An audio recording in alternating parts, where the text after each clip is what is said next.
आज तो English grammar की क्लास है। सही कहा। चलो क्लास में, बेल भी लग गई है, मैम आती ही होंगी। हेलो स्टूडेंट्स, आज हम आपको प्रोनाउन के सेकंड काइंड डिमॉन्स्ट्रेटिव प्रोनाउन के बारे में बताने जा रहे हैं। ठीक है, ध्यान से देखिएगा आप लोग। Demonstrative pronoun points out a person, place और थिंग। डिमॉन्स्ट्रेटिव प्रोनाउन व्यक्ति, स्थान और वस्तु के बारे में बताता है। एग्जाम्पल देखिए, this, that, these, those, such as. ठीक है, ऐसे एग्जाम्पल देखिए,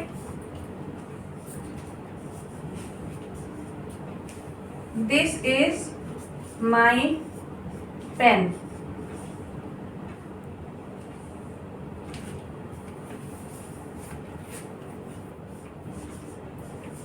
These are my pens.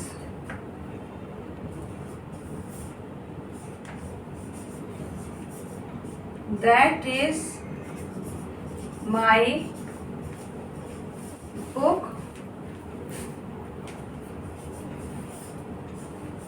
Those are my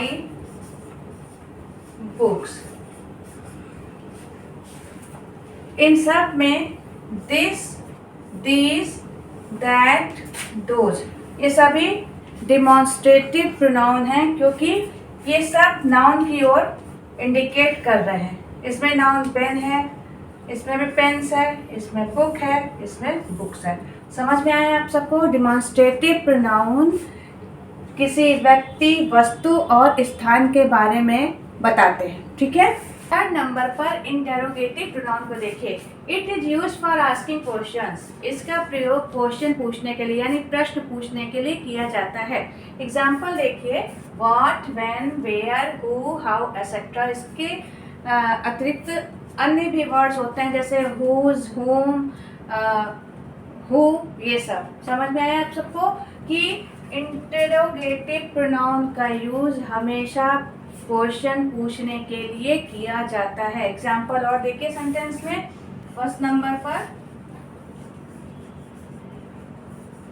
what are you doing, question mark. इसमें व्हाट इंटेरोगेटिव प्रोनाउन है और इसका यूज यू के लिए किया जाता है, यानी कि ये यू सब्जेक्ट है और ये interrogative word.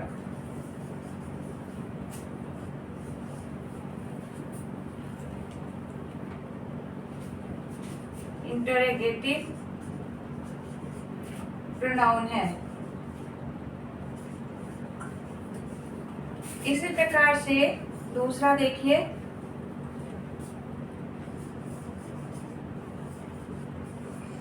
Where is he going. इसमें वेयर इंटेरोगेटिव प्रोनाउन है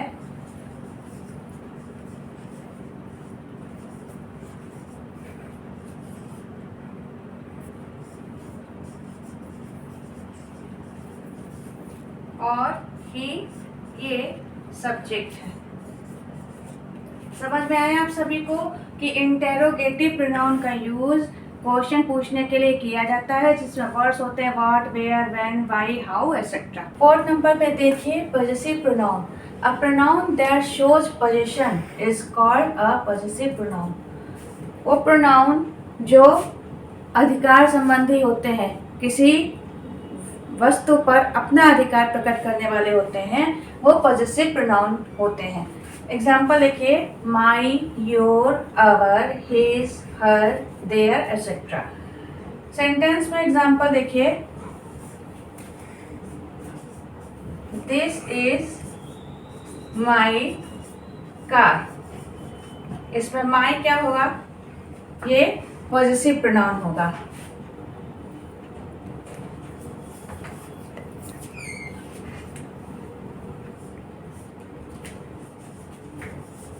That is your watch। इसमें योर पॉजेसिव प्रोनाउन है। पॉजेसिव मीन्स होता है अधिकार संबंधी। किसी वस्तु पे जब हम अपना अधिकार प्रकट करते हैं तो वो पॉजेसिव प्रोनाउन में काउंट होता है। समझ में आया आपको? 5 नंबर पर रिफ्लेक्सिव प्रोनाउन देखिए।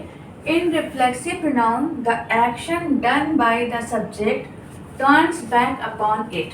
रिफ्लेक्सिव प्रोनाउन में सब्जेक्ट जिस कार्य को करता है उस कार्य का इफेक्ट जो होता है, प्रभाव, वो सब्जेक्ट पर स्वयं ही पड़ता है। Some pronouns end in self for the singular और सेल्फ फॉर द प्लूरल। कुछ प्रोनाउंस ऐसे होते हैं जिनके अंत में, एंड में सेल्फ का यूज होता है सिंगुलर नंबर के साथ और सेल्फ का यूज होता है प्लूरल नंबर के साथ। समझ में आया? रिफ्लेक्सिव प्रोनाउन का मेन थीम होता है कि सेल्फ और सेल्फ्स का यूज किया जाता है। सेल्फ का यूज करते हैं सिंगुलर नंबर के साथ और सेल्फ्स का यूज करते हैं प्लूरल नंबर के साथ। एग्जाम्पल देखिए। और these pronouns are called reflexive pronoun. और यही प्रोनाउन जो होते हैं वो रिफ्लेक्सिव प्रोनाउन कहलाते हैं। समझ में आया सबको कि रिफ्लेक्सिव प्रोनाउन में जो सब्जेक्ट जो होता है, यानी करता, जिस कार्य को करता है उसका इफेक्ट, उसका प्रभाव उसके स्वयं पर पड़ता है। और कुछ प्रोनाउंस ऐसे होते हैं जिनके एंड में सेल्फ लगता है और सेल्फ लगता है। तो सेल्फ का यूज करते हैं सिंगुलर नंबर के साथ और सेल्फ का यूज करते हैं प्लूरल नंबर के साथ। एग्जाम्पल देखिए। Myself, himself, yourself, themselves, etcetera. Sentence में एग्जाम्पल देखिए।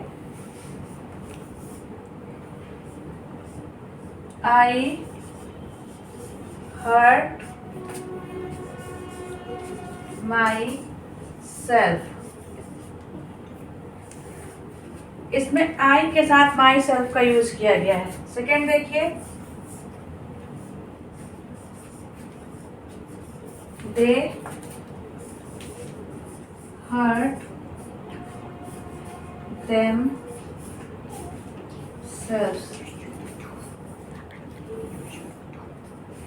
इसमें दे के साथ themselves का यूज किया गया है। तो आपको समझ में आ गया होगा कि सेल्फ और सेल्फ का यूज किया जाता है। सेल्फ का यूज करते हैं सिंगुलर नंबर के साथ और सेल्फ का यूज करते हैं प्लूरल नंबर के साथ। ठीक है। एम्फेटिक प्रोनाउन में देखिए 6 नंबर का काइंड्स है। The pronoun used to emphasis is called emphatic pronoun. वो प्रोनाउन जो किसी भी सब्जेक्ट पर अपने कार्य का प्रभाव दृढ़ता पूर्वक डालता है वो एम्फेटिक प्रोनाउन होता है। एम्फेटिक मीन्स होता है दृढ़ता सूचक। किसी कार्य को प्रेशर डाला जाता है जब किसी कार्य के लिए, तो वो एम्फेटिक प्रोनाउन होता है। और इसमें एक बात का और ध्यान रखना है। एग्जाम्पल देखिए। Myself, himself, her self, them self, etcetera.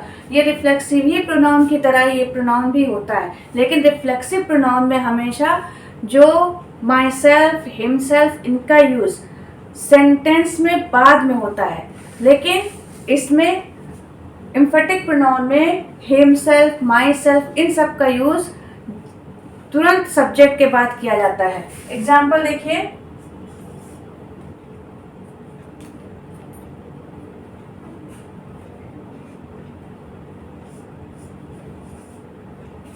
He himself did his work। He himself did his work। इसमें he के जस्ट बाद himself का यूज किया गया है। सेकंड देखिए।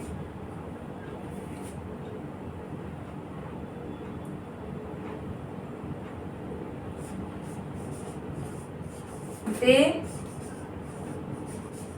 themselves did their work।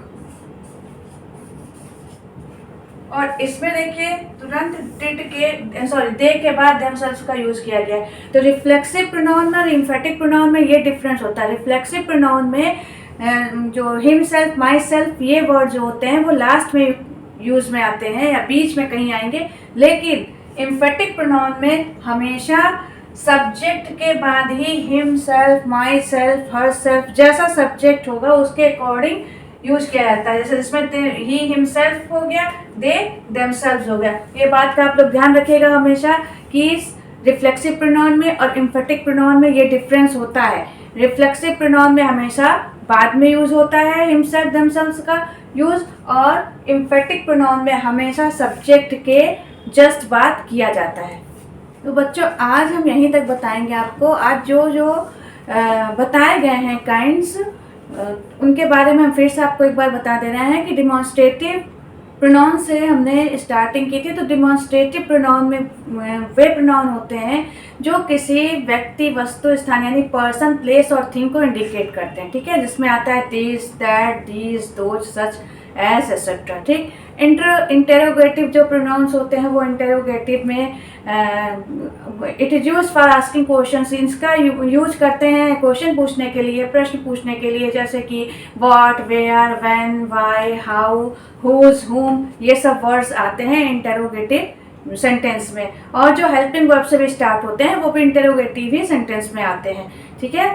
फिर रिफ्लेक्सिव प्रोनाउन, रिफ्लेक्सिव प्रोनाउन में आपका हमने बताया कि सेल्फ और सेल्फ्स का यूज़ किया जाता है। और रिफ्लेक्सिव प्रोनाउन जो होते हैं वो सब्जेक्ट जिस कार्य को भी करता है उस कार्य को करने का इफेक्ट उसके स्वयं के ऊपर आता है। और सेंटेंस में इस बात का ध्यान रखना है आपको कि हमेशा जो भी सेंटेंस यूज़ किए जाते हैं उनमें सेल्फ या सेल्फ्स वर्ड का यूज़ बाद में आता है, जस्ट आफ्टर, सब्जेक्ट के बाद नहीं आता है। और एम्फेटिक प्रोनाउन वे प्रोनाउन होते हैं जिनमें हम प्रेशर डालते हैं किसी चीज़ के लिए, दृढ़ता सूचक, हमारा जो भी कार्य हमको करना है वो हमको बहुत दृढ़तापूर्वक तरीके से करना है, उस पर बहुत प्रेशर है कि हमको ये करना ही करना है, तो इस वजह से उसको एम्फेटिक प्रोनाउन भी कहा जाता है। और साथ में सेल्फ और सेल्फ्स का भी यूज करते हैं, इसमें भी रिफ्लेक्सिव ही प्रोनाउन के तरह से यूज किया जाता है। और रिफ्लेक्सिव प्रोनाउन में और एम्फेटिक प्रोनाउन में यही डिफरेंस होता है कि रिफ्लेक्सिव प्रोनाउन में लास्ट में यूज करते हैं सेल्फ और सेल्फ्स का,